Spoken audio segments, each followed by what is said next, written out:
పిల్లలు పుట్టడం లేదనే కారణంతో భార్యను చంపాడో భర్త. ఈ ఘటన అన్నమయ్య జిల్లా మర్రిపాడులో జరిగింది. కర్ణాటకకు చెందిన కుమార్ సంగీత ప్రేమించి పెళ్లి చేసుకున్నారు. వారి వివాహానికి పెద్దలు ఒప్పుకోకపోవడంతో మర్రిపాడుకు వచ్చి ఉంటున్నారు.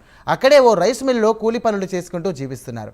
పెళ్లి ఏడాదైనా పిల్లలు పుట్టలేదనే కోపంతో కుమార్ రోజు భార్యను చిత్రహింసలు పెట్టేవాడు.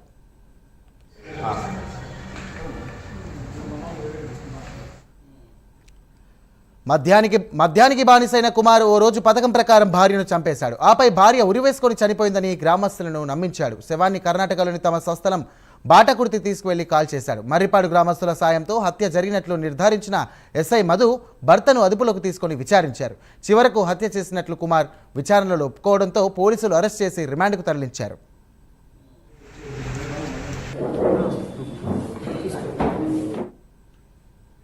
క్లాస్మేట్స్ అయి లవ్ చేసుకొని వాళ్ళు అక్కడి నుంచి బతుకు తెరువు నిమిత్తము మన గుర్రంకొండకు వచ్చారు. గుర్రంకొండలో మర్రిపాడు గ్రామంలో హరికుమార్ గుప్తా అనే రైస్ మిల్లో కూలికి చేరి వీళ్ళు ఇక్కడే ఉంటున్నారు. దాదాపు 1.5 సంవత్సరం నుంచి ఇక్కడే ఉంటున్నారు.